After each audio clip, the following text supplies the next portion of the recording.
Delimitation పై YCP stand ఏంటి? NDA వైపా లేకపోతే విపక్షం వైపా? వేర్వేరు లెక్కలతో జగన్ ఎందుకు నాటకం ఆడుతున్నారు? రాజకీయ వర్గాల్లో ఇప్పుడు ఇదే చర్చ జరుగుతోంది.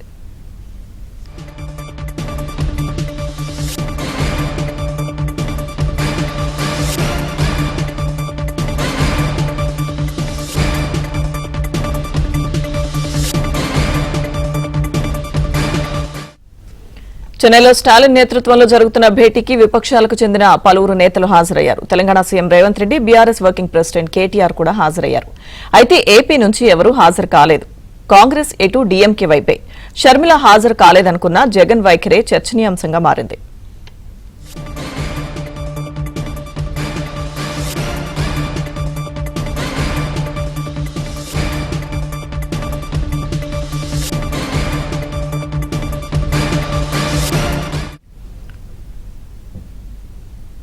చెన్నై మీటింగ్ కు వైసీపీ నుంచి ఎవరూ వెళ్లలేదు. ఎప్పుడు పడితే అప్పుడు బెంగళూరుకు వెళ్లొచ్చే జగన్ కు చెన్నై వెళ్లే తీరిక లేదనుకున్నా పార్టీ నుంచి ఎవరినైనా పంపొచ్చుగా అనే చర్చ జరుగుతోంది.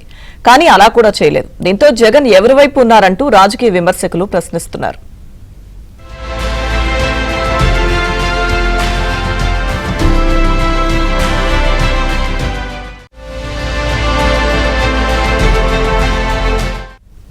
సరిగ్గా చెన్నై మీటింగ్ సమయంలోనే జగన్ కొత్త నాటకానికి తెరలేపారు. డిలిమిటేషన్ పై మోదీకి ఓ లేఖ రాశారని పార్టీ వర్గాలు తెలిపాయి. దక్షిణాది రాష్ట్రాలకు అన్యాయం జరగకుండా చూడాలంటూ అందరూ చెప్పేదే అందులో జగన్ రాశారు. ఇదే సమయంలో పార్టీ నేత వైవీ సుబ్బారెడ్డితో స్టాలిన్ కు మరో లేఖ రాయించారు. నియోజకవర్గాల పునర్విభజనలో ఫెయిర్ అండ్ బ్యాలెన్స్ విధానం అనుసరించాలంటూ కూడా ఈ లేఖలో సుబ్బారెడ్డి రాశారు.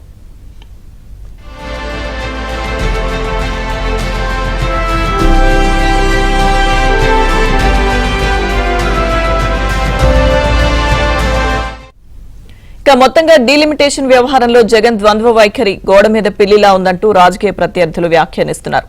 పాము చావదు, కర్ర విరగదు అనేది జగన్ రాజకీయ సిద్ధాంతం అంటూ సెటైర్లు వేస్తున్నారు.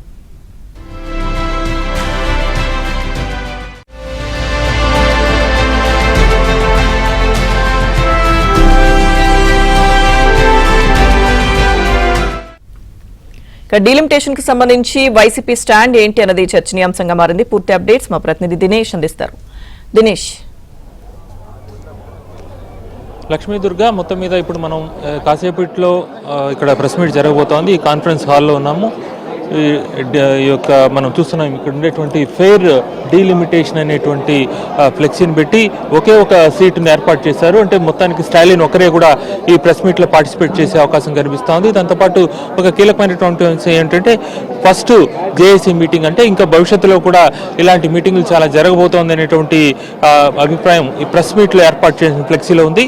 ఈ నేపథ్యంలో ఈ యొక్క జేఏసీకి సంబంధించినటువంటి మీటింగ్లో రేవంత్ రెడ్డి అయితే తన అసెంబ్లీలో దీనిపైన వ్యతిరేకంగా తీర్మానం చేస్తాం, డీలిమిటేషన్ చేసి సంబంధించినటువంటి అని కూడా చెప్పడం జరిగింది.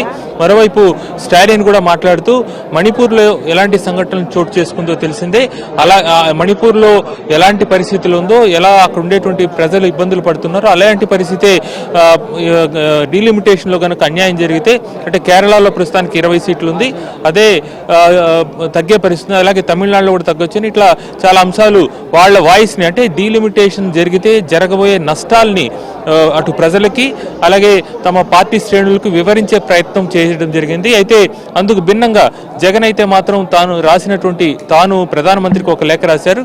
దాంతోపాటు వైవీ సుబ్బారెడ్డి స్టాలిన్కి లేఖ రాశారు. రెండు భిన్న ధృవాలకు సంబంధించినటువంటి అంశంగా ఉంది. అమిత్ షాని కూడా ఆ లేఖలో జగన్ పేర్కొన్నారు. అమిత్ షా ఏదైతే ఈ డీలిమిటేషన్ సంబంధించినటువంటి ప్రక్రియకు సంబంధించి చెప్పారో, అయితే ఈ యొక్క ఆర్టికల్, రాజ్యాంగపరమైనటువంటి ఆర్టికల్ డీలిమిటేషన్కి సంబంధించినటువంటి ఆర్టికల్ ఏదైతే ఉందో అది అమలు చేసినప్పుడు సీట్ల సంఖ్య ఎలా జరుగుతుంది అనేటువంటి దానిపైన వివరించడం జరిగింది.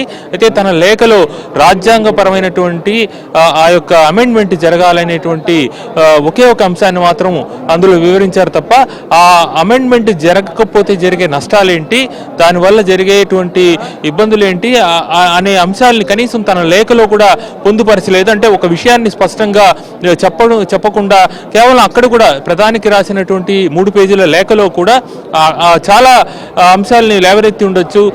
ఆ లేఖ ద్వారా కూడా ప్రజలకు చాలా విషయాలు చెప్పుండొచ్చు, తన పార్టీ కేడర్కి చెప్పుండొచ్చు. అవేమీ లేకుండా కేవలం రాజ్యాంగపరమైనటువంటి అమెండ్మెంట్ చేయాలి, చేసి ఆ తర్వాత డీలిమిటేషన్ చేయాలి అనేటువంటి అంశాన్ని మాత్రమే ఆ లేఖలో ప్రస్తావించడం జరిగింది.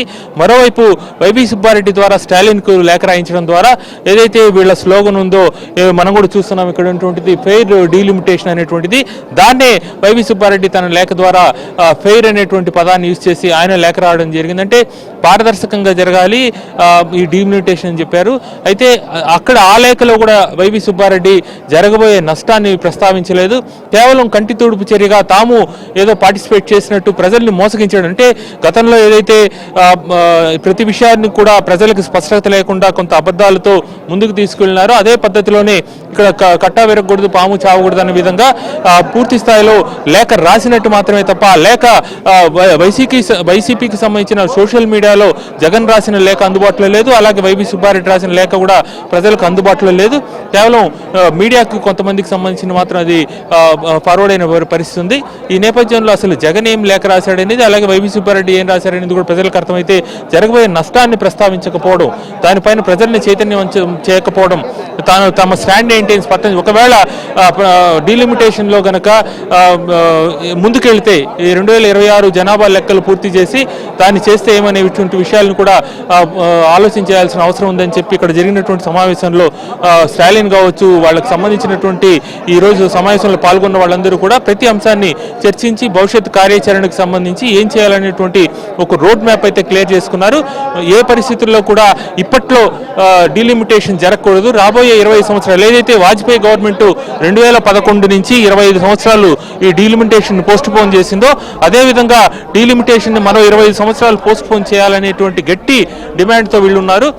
ఆ డిమాండ్కు జగన్ ప్రస్తావించలేదు. కేవలం రాజ్యాంగంలో అమెండ్మెంట్ చేయాలని మాత్రమే పేర్కొనడం ద్వారా ఒక రకంగా కన్ఫ్యూజ్ క్రియేట్ చేయడం, గోడ మీద పిల్లిలాగా వ్యవహరించడం మాత్రమే అని ఇక్కడ ఉండేటువంటి రాజకీయ వర్గాలను కూడా చెప్పే పరిస్థితి కనిపిస్తోంది. లక్ష్మీ దుర్గా.